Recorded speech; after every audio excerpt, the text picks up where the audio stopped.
Hi guys, അപ്പോൾ ഓണങ്ങ് വന്നല്ലേ. അവിടെ എന്താ പരിപാടി? ഇവിടെ സ്ഥിരം പോലെ എനിക്ക് തേങ്ങ ചേരണ്ടല്ല പരിപാടി. അമ്മ അടുക്കളയിൽ കുക്കിങ്, അവിയൽ, പായസം, സാമ്പാർ.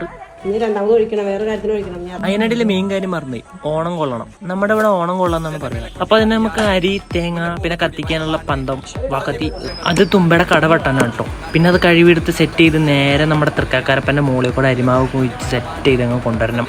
ഈ അരിമാവ് വെച്ച് വരയ്ക്കേണ്ടത് മാവേലിക്ക് വരാൻ വേണ്ടിയിട്ടോ. പിന്നെ അതിൻ്റെ മുകളിൽ കൂടെ വാടല, വിളക്ക്, വെള്ളം നിറച്ച കിണ്ടി, കത്തിച്ച വിളക്ക്, പിന്നെ എല്ലാ ഇലയിലും നമ്മൾ അട, ചക്ക വറുത്തത്, കായ വറുത്തത്, പിന്നെ പൊട്ടിച്ച തേങ്ങയുടെ വെള്ളം, ഇത്തരം കാര്യങ്ങൾ വെച്ച് കഴിഞ്ഞാൽ സെറ്റ്. അതിൽ ഏറ്റവും മെയിൻ ടാസ്ക് പിടിച്ച കാര്യം എന്ന് പറഞ്ഞു കഴിഞ്ഞാൽ ഈ സാധനം കത്തിച്ച് ഈ പിണ്ടിയിൽ കുത്തിവെക്കാനാണ്. ഇവനാണെങ്കിൽ ഒരു 3-4 പ്രാവശ്യം മറിഞ്ഞും വീഴും.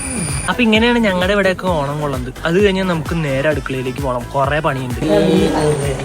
സദ്യയും കഴിഞ്ഞ് 2 ഗ്ലാസ് പായസം കൂടി കുടിച്ച പിന്നെ പറയണ്ടല്ലോ. ഇതെല്ലാം വെട്ടിയിട്ട വാഴത്തണ്ട് പോലെ ഒരു സൈഡിൽ അങ്ങോട്ട് ഒതുങ്ങി. പിന്നെ പായസം കുടിക്കാൻ വേണ്ടിയിട്ട് നമ്മുടെ ചെങ്ങായിമാരെല്ലാവരും കൂടി വീട്ടിലേക്ക് നേരെ പോന്നു. അപ്പോൾ ഇതായിരുന്നു നമ്മുടെ ചെറിയ ഓണം. അപ്പോൾ നിങ്ങളുടെ ഓണം അടിപൊളിയാന്ന് വിശ്വസിക്കുന്നു. ഞാൻ പോയിട്ട് അടുത്ത വീഡിയോ ഇട്ട് വരാം. ബൈ.